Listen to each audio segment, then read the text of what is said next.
안녕하세요. 반갑습니다. 태국 현지에서 태국의 뉴스와 정보를 알려드리고 있는 바는 태국 남자 반테나입니다. 자, 오늘 9월 2일 수요일입니다. 저희 반테남 태국 뉴스와 함께 오늘 하루도 즐겁고 유쾌한 하루 되시기 바랍니다. 자, 바로 9월 2일에 전해드리는 태국 뉴스 바로 시작하도록 하겠습니다. 구독 안 누르신 분 계시다면 구독 꼭 부탁드리겠습니다. 감사합니다. 바로 주요 소식부터 들어가도록 하겠습니다. 주요 소식입니다. 주요 소식 첫 번째입니다. 경찰이 해리포터를 체포했다고 합니다. 어떻게 된 사유일까요? 그리고 두 번째로 준비된 소식은 총리도 인정한 레드불 비리 사건입니다. 그리고 세 번째로 준비된 소식은 결국 해군이 잠수함 예산을 삭감하였다는 내용입니다. 그리고 네 번째로 준비된 소식은 약 2,700여만 명의 실업자가 양산되었다고 합니다. 그리고 다섯 번째로 준비된 소식은 국제 소식으로 베트남이 9월에 상업용 항공기 운항을 재개할 전망입니다. 그리고 여섯 번째로는 파타야가 뮤직 페스티벌을 개최할 예정입니다. 그리고 마지막 사건 사고 소식으로 준비된 것은 반군에게 습격당한 경찰 간부 이야기입니다. 자, 오늘 총 7가지의 소식을 준비해 보았습니다. 바로 첫 번째 소식부터 들어가도록 하겠습니다. 첫 번째 소식입니다. 경찰은 해리포터를 체포했습니다. 한 학생운동가가 7월 18일 그녀가 조직한 반정부 시위와 관련된 혐의로 화요일 오후 체포되었습니다. 이것은 정부 비판자들에 대한 최근에 좋지 못한 영향입니다.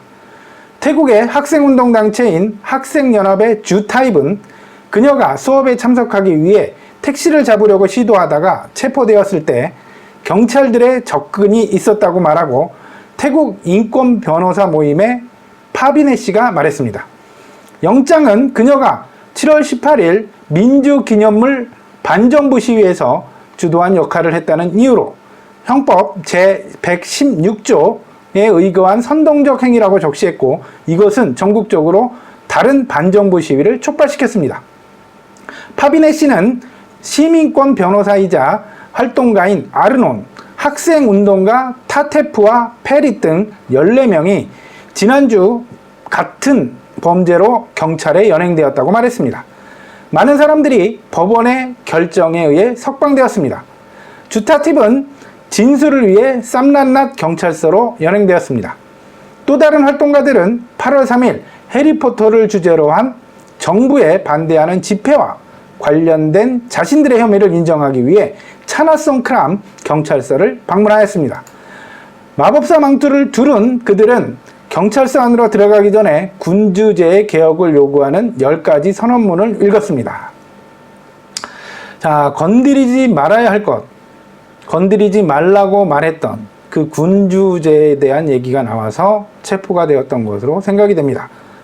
이전에 해리포터 그리고 만화 캐릭터, 애니메이션 캐릭터들이 등장한 시위대, 거기에서 이제 해리포터가 줄을 이뤘던 그날의 시위에서 군주제 얘기가 있었던 것 같습니다. 두 번째 소식입니다. 두 번째는 레드불 관련 소식입니다. 지금 진상조사위원회의 결과 발표가 있었는데요. 어제 제가 말씀드렸다시피 총리가 그거 비리 혐의에 대해서 잘못되었다라는 것을 인정했습니다. 프라이 총리는 화요일에 2012년 자동차 사고로 경찰관을 살해한 혐의로 기소된 레드불의 후계자를 석방한 익명의 관리들에 대해 법적 조치와 징계 조치를 취할 것이라고 말했습니다. 총리는 보라유스에 대한 모든 혐의를 취하하기로 결정한 것과 관련해 비위 혐의를 조사하기 위해 설치한 진상조사위원회의 보고서에서 최소한 10명의 경찰과 검찰이 연루되었다고 말했습니다. 하지만 그는 어제 기자회견에서 그들에 대한 어떠한 것도 발표하지 않았습니다. 지금은 이름을 알려드리고 싶지 않습니다. 모든 사람들이 알고 싶어 한다는 것을 알지만 만약 제가 지금 당장 그 이름을 알려준다면 그것은 긴장을 더 부추길 것입니다. 이것은 의심스러운 사건이기 때문에 저는 사람들이 우리의 법과 조사 과정을 불신하는 것을 원하지 않습니다라고 총리는 말했습니다. 10명 중에는 경찰관과 검사 등이 포함되어 있는 것으로 알려졌습니다. 대부분 법률 전문가로 구성된 이 위원회는 사실상 모든 면에서 정치적인 비난 속에 지난달 총리에 의해 소집되었습니다. 비슷한 위원회도 경찰과 검찰청에 의해 설치되었습니다. 총리는 과실치사 혐의를 받고 있는 관리들의 각 기관들이 이들에 대해 필요한 조치를 취할 것이라고 말했습니다. 위원회는 같은 부정부패가 다시 일어나지 않도록 법을 개혁하는 방안을 계속 마련할 것이라고 그는 덧붙였습니다. 많은 사람들이 이미 의심하고 있는 것을 확인하면서 비차 특별위원회 위원장은 경찰과 검찰 양쪽이 이 혐의를 취소하기를 위한 공동의 노력을 한 것이 발견되었기 때문에 이 사건의 배후에 음모가 있을 것이라고 말했습니다. 수사관들은 전문적으로 일하지 않았습니다. 그들은 혐의를 심각하게 받아들이지 않았습니다. 예를 들어 그들은 피해자를 음주운전으로 고발하였습니다. 이것은 그에게 불공평한 일입니다라고 비차 씨는 말했습니다. 한 차장검사는 다른 검사들로부터 13차례나 기각된 사건인 보라유 씨 제기한 부당처우를 주장하는 고소장도 받아들였습니다. 2012년 현장을 시찰한 법의학경찰 타나시 땡차는 사건의 핵심 증거인 보라유의 속도에 대한 결론을 수정하라는 압박을 받았습니다. 그것은 서로 공모하여 혐의를 악화시키려는 부정한 노력이었습니다. 재조사할 것을 건의합니다만 이미 일부 혐의가 만료된 것으로 알고 있습니다. 따라서 피의자가 도지했을 경우 공소시효를 동결해 공소시효에 관한 법률을 개정할 것을 제안합니다라고 비차 씨가 말했습니다.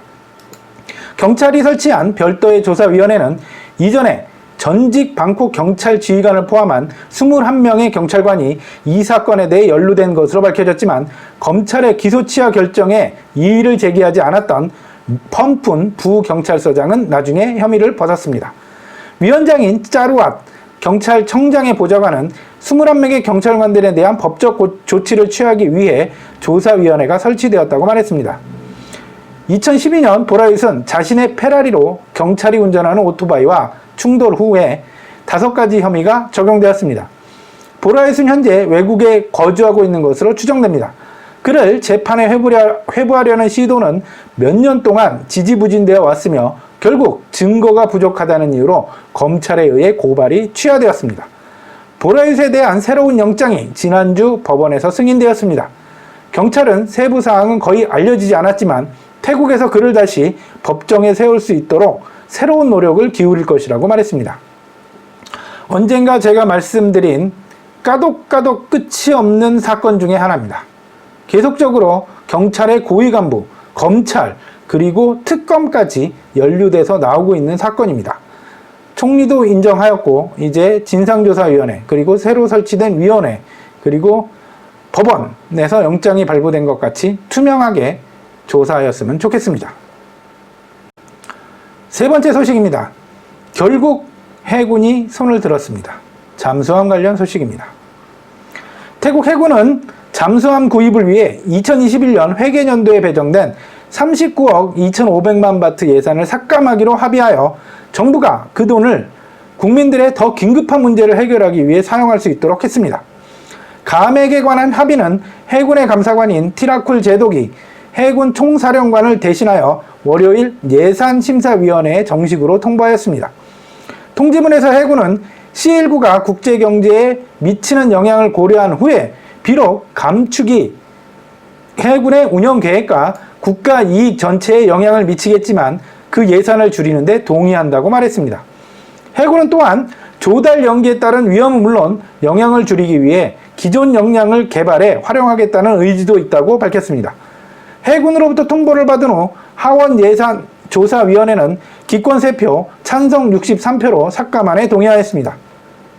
해군의 이러한 결정은 프라이엇 총리가 직접 해군의 잠수함 프로젝트의 연기를 위해 중국 공급자와 협상을 요청했기 때문이며 삭감된 예산은 필요한 곳을 위해 사용될 수 있습니다. 자, 현재 태국도 계속적인 대출, 왕실로부터의 대출, 그럼으로 인해서 계속적으로 풀고 있습니다. 돈을. 큰 프로젝트들이 계속 이루어지고 있지만 그래도 지금 현재 서민 경제는 어렵습니다. 그를 위해서 군도 잠시 잠수함 구매 계획을 보류하는 것 같습니다. 자, 네 번째 소식입니다. 경제 관련 소식인데요. 이거는 심각한 문제입니다. 약 2,700만 명의 실업자가 있다고 합니다.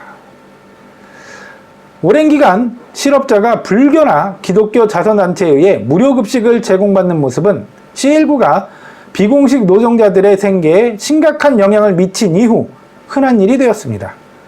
그들은 적어도 2,700만 명은 관광, 오락, 음식, 서비스 분야에서 일자리를 잃었습니다. 비행기 여행이 금지되고 수천만 명의 관광객이 C19 때문에 더 이상 오지 않으며 일자리와 임금이 사라지면서 경제는 사막으로 변했습니다. 상황이 이렇다 보니 실업자 집단도 정부의 도움을 청하는 쪽으로 돌아섰습니다. 총리는 매달 5,000바트의 보조금을 약속했지만 지금까지 2,700만 명 중 절반만이 수령하였습니다. 정부가 언제까지 이 지원을 할 수 있을지는 미지수입니다. 정부의 지원이 태국 정규 노동자에 한정돼 있기 때문에 외국인 이주자들이 더욱 걱정되는 상황입니다. 정부가 원조를 해주기로 기다리는 동안 실업자들은 쌀, 국수, 우유, 카레 봉투를 들고 자선단체에 줄을 서고 있습니다. 태국 경제가 1998년 아시아 금융위기 이후 최악의 위축 약 6.5%를 겪을 것으로 추정하고 있습니다. 계속적인 노숙자의 문제, 그리고 실업자의 문제, 이게 전 세계적으로 영향을 미치고 있는 것 같습니다. 태국도 현재 파타야는 특히나 지금 노숙자와 실업자의 문제가 극에 당한 상황입니다. 자, 조금 더 서로를 보듬고 도와줄 수 있는 그런 경제 활동이 되었으면 좋겠습니다. 다섯 번째 소식으로 준비된 것은 국제 소식입니다. 바로 베트남 관련 소식입니다. 베트남 민간항공국은 9월 15일 모든 승객들이 입국 후 14일간의 격리와 함께 국제선을 재개하는 계획을 세우고 있다고 베트남 정부 웹사이트인 딘 비에탕 국장이 인용한 게시물이 보도되었습니다. 베트남의 계획에 따르면 첫 국제선은 일본과 한국행이며 각 노선마다 일주일에 4번씩 운항될 것으로 포스트는 전했습니다. 교통부는 외교, 국방, 보건, 노동부 장관들과 만나 이 계획을 논의할 예정입니다. 베트남은 4월 1일부터 국제 상업 비행을 중단했고 올해 국내 항공사들은 약 40억 달러의 손실을 입었습니다. 전 세계적으로 항공사와 관광업계가 큰 타격을 입었습니다. 자, 10월에 예정된 태국의 푸켓 개방, 푸켓 사무이 약 6개의 지역을 연다고 돼 있었는데 이것도 지역 격리죠. 거기에 먼저 위기감을 느꼈는지 난데없이 갑자기 베트남이 튀어나왔습니다. 베트남이 9월 중순에 문을 열겠다. 상업항공기를 운항하겠다. 라는 소식을 전했습니다. 과연 한국, 일본이 먼저라고 하는데 한국에서 관광객이 얼마나 갈지, 한국을 뒤통수 친 베트남에 얼마나 갈지 한번 두고 봐야 될 것 같습니다. 여섯 번째 소식입니다. 여섯 번째 소식으로는 파타야입니다. 파타야가 뮤직 페스티벌을 준비하고 있습니다. 이번 주 파타야 시청은 올해 들어 3월을 목표로 했지만 C19로 인해 연기된 음악축제를 올해 12월 11일과 12일에 양일간 잠정적으로 열 것이라고 말했습니다. 이 음악축제는 4개의 무대와 수십 명의 태국 유명 아티스트들이 출연할 것이며 국내 관광을 파타야로 끌어오기 위해 기획되었습니다. 론난킷 부시장은 행사 계획을 총괄하고 있으며 이번 주 회의에서 예년과 올해가 크게 달라질 것이라고 밝혔습니다. 이 축제는 보통 수백만 명의 태국 젊은이들을 파타야로 데려옵니다. 론난킷 씨는 파타야가 행사를 진행한 다른 장소의 축제 아이디어를 검토하고 있으며 무대 아래에서 볼 수 있는 그룹들을 분리하기 위해 부스를 설치할 것으로 생각하고 있다고 말했습니다. 마스크와 타이차나 체크인 플랫폼도 설치될 예정입니다. 손 세정기 스테이션도 사용할 예정입니다. 파타야는 불꽃 축제도 기획하고 있지만 정확한 날짜는 아직 정해지지 않았습니다. 뮤직 페스티벌, 예전에는 인터내셔널 뮤직 페스티벌이었죠. 그래서 한국에서도 많이 그룹들이 왔었는데 이제는 국내 잔치로 되는 것 같습니다. 그것도 3월에 예정돼 있다가 이제 12월로 연기되고 그때도 어떻게 될지 모르죠. 한번 예정은 돼 있으니까 개최하는지 한번 두고 봐야 될 것 같습니다. 자, 마지막으로 준비된 소식은 사건 사고 소식입니다. 사건 사고 중에서도 지금 밑에 남부지방에서 일어나고 있는 소식입니다. 반군에 의해 습격당한 경찰 간부 이야기입니다. 태국의 남부 접경 지역인 나라티왓의 부서장과 그의 부하 4명은 월요일 예응고와 루소 지구 사이를 이동하던 중 무장괴한들이 탄 피가 트럭이 습격해 가까스로 사망과 중상을 모면했습니다.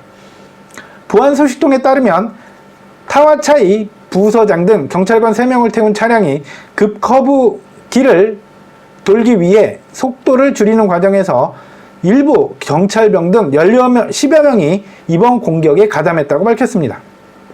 도로변 덤불 속에 숨어있던 저항 세력은 방탄 유리창을 장착한 트럭에 공격용 소총을 이용해 사격을 개시하였습니다. 총알은 자동 차량에 관통되지 않았고 운전자는 약 2km 떨어진 가장 가까운 파라군 경계초소의 안전지대까지 이동하여 간신히 현장을 벗어났습니다. 매복 현장에 병력이 파견되었습니다. 그들은 현장을 샅샅이 뒤져 구경이 다른 50개 이상의 사용된 탄피를 회수하였다고 합니다. 자, 항상 지금 남부지방 같은 경우는 종교 분쟁이 일어나고 있는 곳입니다. 종교. 그리고 분리독립을 원하고 있는 곳이죠. 그래서 항상 대사관에서도 재난 문자 대신에 경고 문자를 보내고 있습니다. 송클라, 하지아이, 나라티와 등 여행 경보 지역으로도 평상시에도 알려져 있는 곳이고 항상 사건 사고가 많은 곳입니다. 자, 9월 2일에 준비한 반테남의 태국 소식은 여기까지입니다. 자, 끝나시기 전에 구독 꼭 그리고 좋아요 부탁드리도록 하겠습니다. 오늘 하루도 즐겁고 건강하고 유쾌한 하루 되시기 바라겠습니다. 저는 내일 또 태국의 좋은 소식 그리고 즐거운 소식 가져오도록 노력하겠습니다. 시청해 주셔서 감사합니다. 지금까지 바른태국 남자 반테남이었습니다. Preview.